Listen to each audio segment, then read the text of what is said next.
नमो शाक्य मुनि बुधाय। भगवान बुद्ध और उनका धम्म, द्वितीय कांड, भाग 3, कुलीनों तथा धार्मिकों की धम्म दीक्षा। वीडियो क्रमांक 8। आइए इस वीडियो में देखते हैं रथपाल की धम्म दीक्षा।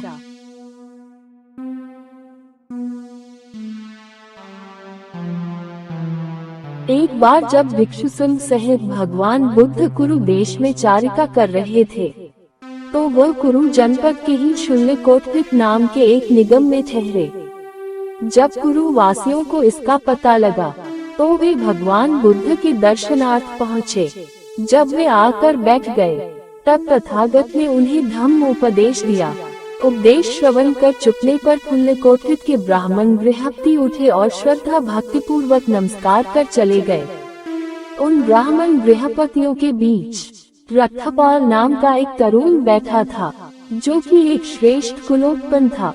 उसके मन में आया, जहाँ तक मैं समझ सकता हूँ, जिस धम्म का भगवान बुद्ध ने उपदेश दिया है, गृहस्थी में रहते हुए उसे उतनी पवित्रता, उतनी संपूर्णता के साथ आचरण में लाना आसान नहीं।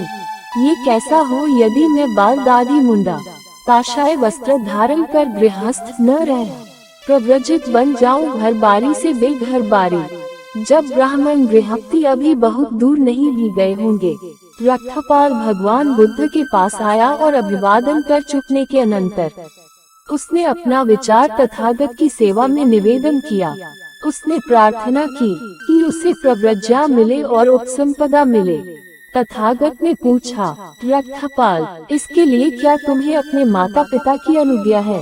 रथपाल ने कहा, भगवान, नहीं। तथागत बोले, जिन्हें माता पिता से अनुज्ञा प्राप्त नहीं होती उन्हें मैं प्रव्रजित नहीं करता। तरुण बोला, मैं अनुज्ञा प्राप्त करने का प्रयास करूंगा। वह उठा और अत्यंत विनम्रता पूर्वक भगवान बुद्ध से विदा ग्रहण की। घर पहुंचकर उसने माता पिता से अपना विचार प्रकट किया और उनसे भिक्षु बनने के लिए अनुज्ञा मांगी। माता पिता बोले, रथपाल, तू हमारा प्रिय पुत्र है, अत्यंत प्रिय पुत्र, तू ही हमारा एकमात्र पुत्र है।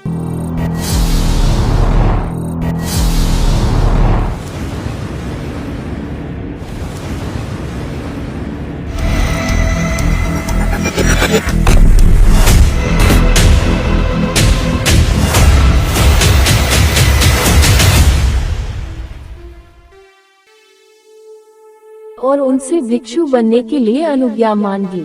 माता पिता बोले, रथपाल, तू हमारा प्रिय पुत्र है, अत्यंत प्रिय पुत्र, तू ही हमारा एकमात्र पुत्र है। तू आराम में रहा है, आराम में पला है, तुझे दुख का कुछ अनुभव नहीं। जा खा पी मौज कर और जितने चाहे पुण्य कार्य कर। हम तुम्हें प्रव्रजित होने की अनुज्ञा नहीं देते। तुम नहीं रहोगे तो हमारा जीना दूभर हो जाएगा। हमारे लिए जीने में कुछ आनंद नहीं रहेगा। हम तुम्हें जीते जी घर से बेघर हो भिक्षु बनने की अनुज्ञा क्यों दें? रथपाल ने दूसरी और तीसरी बार भी अपनी प्रार्थना दोहराई। उसके माता पिता का एक ही उत्तर था। जब वह इस प्रकार अपने माता पिता की अनुज्ञा प्राप्त करने में असफल रहा, तो वह तरुण नंगी जमीन पर लेट गया और बोला, या तो मैं भिक्षु बनूंगा या यही पड़ा पड़ा मर जाऊंगा। उसके माता पिता ने भिक्षु बनने के प्रति अपना विरोध प्रकट करते हुए उससे उठ बैठने का बहुत आग्रह किया, लेकिन रथपाल मुंह से एक शब्द नहीं बोला। उन्होंने दूसरी बार और तीसरी बार भी इस प्रकार बार बार आग्रह किया, तब भी रथपाल चुप ही रहा। उसके माता पिता ने रथपाल के मित्रों को सारी बात बताकर उनसे कहा कि वे अपनी ओर से रथपाल से आग्रह करें। उसके मित्रों ने 3 बार प्रयास किया, किंतु वह एक शब्द नहीं बोला। तब उसके मित्र रथपाल के माता पिता के पास गए और बोले, वहाँ वह नंगी जमीन पर पड़ा है, कहता है या तो भिक्षु बनूंगा या वही पड़ा मर जाऊंगा। यदि तुम अनुज्ञा नहीं दोगे तो वह जीते जी कभी नहीं उठेगा, लेकिन यदि तुम अनुज्ञा दे दोगे तो उसे भिक्षु बनने पर भी देख सकोगे। यदि भिक्षु जीवन में उसका मन नहीं रमेगा अर्थात उसे भिक्षु रहना अच्छा नहीं लगेगा, तो यही वापस चले आने के अतिरिक्त दूसरा क्या करेगा। आप उसे अपनी अनुज्ञा दे ही दे। अच्छा, हम अपनी अनुज्ञा देते हैं, किंतु भिक्षु बन चुकने के बाद हमें मिलने के लिए आना होगा। उसके मित्र तुरंत रथपाल के पास गए। उन्होंने उसे जाकर कहा, तुम्हारे माता पिता ने तुम्हें इस शर्त पर भिक्षु बनने की अनुमति दे दी है कि भिक्षु बनने पर तुम उनसे मिलने आओगे। तब रथपाल उठ बैठा और सशक्त होने पर तथागत के पास पहुंचा और अभिवादन कर चुकने पर एक और बैठकर निवेदन किया, मुझे अपने माता पिता से भिक्षु बनने की अनुज्ञा मिल गई है। मेरी प्रार्थना है कि भगवान मुझे संघ में दीक्षित कर ले। रथपाल ने प्रव्रज्या और उपसंपदा प्राप्त की। तुल्यकोटित ने यथेच्छ कर इसके 2 सप्ताह बाद भगवान बुद्ध चारिका के लिए श्रावस्ती की ओर चल पड़े। श्रावस्ती वे अनाथ पंडक के जेतवनाराम में विहार करने लगे। अकेले एकांत में रहते हुए सतत प्रयत्नशील रथपाल ने अचिरकाल में ही उस उद्देश्य को प्राप्त कर लिया जिसकी प्राप्ति के लिए कुल पुत्र घर से बेघर हो भिक्षु जीवन ग्रहण करते हैं, मानव का श्रेष्ठतम आदर्श। तब वह भगवान बुद्ध के पास गया और अभिवादन कर चुकने के अनंतर बोला, आपकी अनुज्ञा से मैं अपने माता पिता को देख आना चाहता हूँ। अपने चित्त से रथपाल के चित्त को जानकर और रथपाल के पुनः गृहस्थ न बनने के बारे में पूरी तरह आश्वस्त होकर तथागत ने उसे जब चाहे जाने की अनुमति दे दी। तब अत्यंत विनम्रता पूर्वक भगवान बुद्ध से विदा ग्रहण कर अपना पात्र चीवर ले रथपाल तुल्यकोटित की ओर चारिका के लिए निकल पड़ा। जहां पहुंचकर उसने कुरु नरेश के मृगोधन में विहार किया। दूसरे दिन प्रातः काल जब वह भिक्षाटन के लिए निकला तो प्रत्येक घर के सामने भिक्षा के निमित्त खड़ा होता हुआ रथपाल अपने ही घर के द्वार पर आ पहुंचा। अंदर कमरे के बीच दरवाजे में उसका पिता कंघी से अपने बाल संवार रहा था। रथपाल को दूर से आता देखकर बोला, ऐसे ही सिरमुंडों ने मेरे इकलौते प्रिय पुत्र को घर से बेघर बना दिया। इसलिए अपने ही पिता के घर से रथपाल को कुछ नहीं मिला, एक इनकार तक नहीं, मात्र गालियां। ठीक उसी समय घर की एक दासी पहले दिन का बासी चावल फेंकने जा रही थी। रथपाल ने उसे कहा, बहन यदि इसे फेंकने जा रही है तो इसे मेरे पात्र में ही डाल दे। जब दासी उसके पात्र में बासी चावल डाल रही थी, उसने रथपाल के हाथ पांव और स्वर पहचान लिया।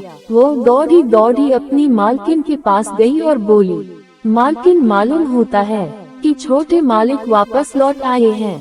माँ बोली, यदि तेरा कहना ठीक है तो तू दास्ता के बंधन से इसी क्षण मुक्त हुई। वो दौड़ी दौड़ी अपने पति के पास गई और कहा कि उसने सुना है कि उसका पुत्र लौट आया है। झाड़ी के नीचे बैठा रथपाल वो बासी चावल खा रहा था कि पिता आ पहुंचा। बोला, प्रिय पुत्र, क्या ये हो सकता है कि तुम ही बैठे यह बासी भात खा रहे हो? क्या तुम्हें अपने घर नहीं आना चाहिए था? रथपाल का उत्तर था, गृहस्थी हम बेघरों का क्या घर, हम तो घर छोड़ चुके। हाँ, मैं तुम्हारे घर आया था जहाँ मुझे कुछ नहीं मिला, इनकार भी नहीं, मात्र गालियाँ। पुत्र आओ घर चले। नहीं गृहस्थी, मेरा आज का भोजन समाप्त हो गया। अच्छा तो पुत्र कल का भोजन ग्रहण करने का वचन दो। भिक्षु रथपाल ने मौन से स्वीकार कर लिया। तब पिता घर के भीतर गया। उसने आज्ञा दी कि सोने का ढेर लगाकर उसे चटाई से ढक दिया जाए।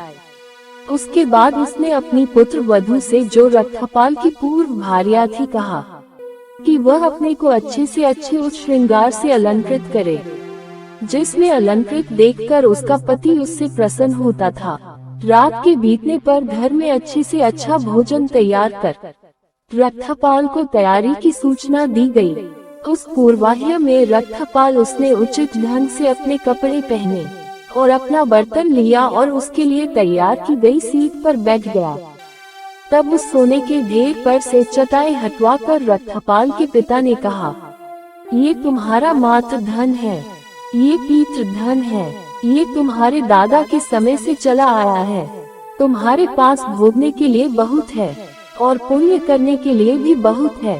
पुत्र, आओ अपनी श्रमणचर्या को त्याग दो। गृही के निम्न स्तर के जीवन को पुनः अंगीकार कर ले। भोग भी भोग और पुण्य भी कर। रथपाल का उत्तर था, गृहपति, यदि मेरा कहना मानो तो सोने के इस सारे ढेर को गाड़ी में लदवा कर बीच गंगा में फेंकवा दो। ये किस लिए? क्योंकि इससे तुम्हें दुख, दौर्मस्य, क्लेश, मन और शरीर की पीड़ा और कष्ट ही होने वाला है। उसके पांव पकड़कर रथपाल की अन्य पत्नियां पूछने लगी कि आखिर वे अप्सराएं कैसी हैं, जिनके लिए वह ये ब्रह्मचर्य वास कर रहा है। रथपाल का उत्तर था, बहनों किन्हीं अप्सराओं के लिए नहीं, अपने लिए। बहनों संबोधन सुना तो सभी देवियां मूर्छित होकर जमीन पर गिर पड़ी। रथपाल ने पिता से कहा, गृहपति, यदि भोजन कराना है तो दो, कष्ट मत दो। पुत्र, भोजन तैयार है, करो। कहकर पिता ने रथपाल को यथेच भोजन करवाया। भोजनांतर रथपाल कुरु नरेश के मृगोद्यान में चला गया और वहां पहुंचकर मध्याह्न की कड़ी धूप के समय एक वृक्ष की छाया के नीचे बैठ गया। अब राजा ने अपने माली को आज्ञा दे रखी थी कि उसके बाग को देखने आने से पहले वह उसे ठीक ठाक करके रखे। माली अपना काम कर रहा था। उसने रथपाल को एक वृक्ष के नीचे बैठा देखा। उसने राजा को सूचना दी कि बाग और तो सब तरह से ठीक ठाक है, लेकिन एक वृक्ष के नीचे वह रथपाल विराजमान है, जिनके बारे में महाराज ने सुना है। आज उद्यान यात्रा रहने दो। आज मैं उन श्रमण के दर्शन करूंगा। जितना भी पाथेय आवश्यक था उस सब की तैयारी की आज्ञा दे। अपने अनुयायियों को साथ ले वह राजकीय रथ पर चढ़ा और रथपाल को देखने के लिए नगर से बाहर निकला। जहाँ तक रथ से जाना योग्य था वहीं तक रथ से जाकर और आगे पैदल चलकर अपने अनुयायियों सहित राजा वहाँ पहुँचा, जहाँ रथपाल विराजमान थे। कुशल क्षेम की बातचीत हो चुकने पर स्वयं अभी भी खड़े हुए राजा ने रथपाल को फूलों की एक ढेरी पर बैठने का निमंत्रण दिया। नहीं राजन, आप वहाँ बैठे, मैं अपने स्थान पर बैठा हूँ। संकेत किए गए स्थान पर बैठकर राजा ने कहा, रथपाल, 4 तरह की हानियाँ हैं जिनके कारण आदमी दाढ़ी मूछ मुड़वा, काशाय वस्त्र धारण कर घर से बेघर हो जाते हैं। 1 बुढ़ापा, 2 गिरता हुआ स्वास्थ्य, 3 दरिद्रता, 4 निकट संबंधियों की मौत। 1 आदमी को लोग जो वृद्ध होने पर, बहुत आयु प्राप्त हो जाने पर, जरा जीर्ण हो जाने पर, अंतिम समय के नजदीक आ पहुँचने पर उसे या तो और कमाने में कष्ट अनुभव होता है या जो कुछ उसके पास है उससे गुजारा नहीं चलता तो वह घर से बेघर होने का निश्चय कर लेता है।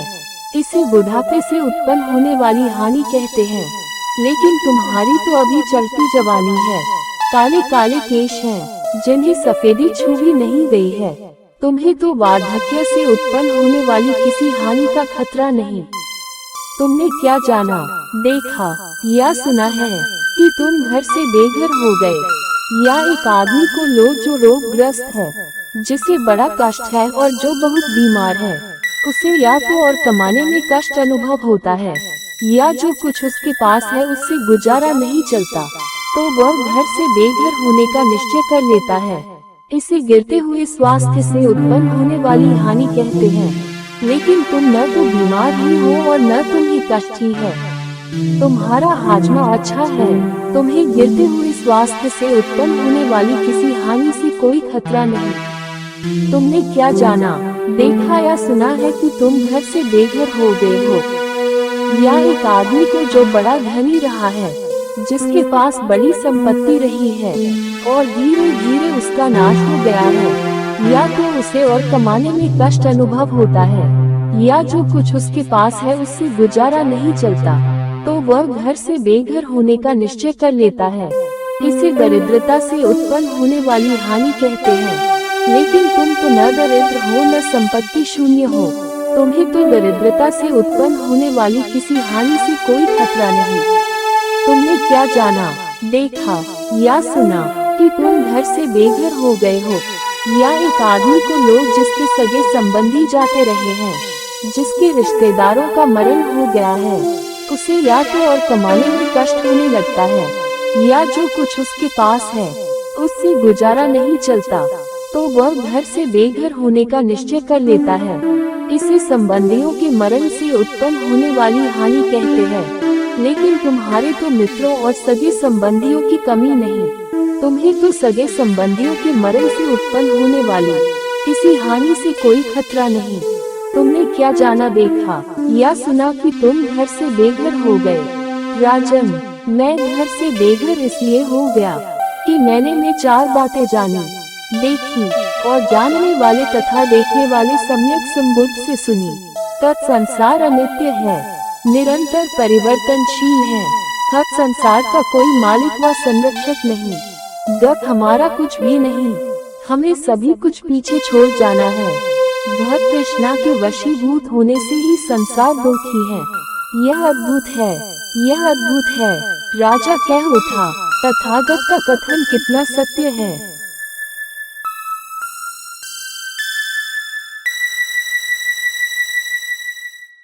दोस्तों, भाग 3 यहाँ समाप्त होता है।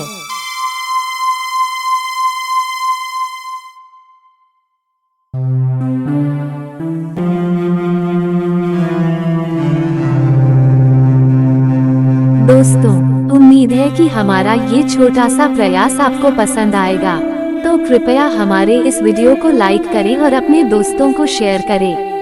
और हाँ, चैनल को सब्सक्राइब करना ना भूलें।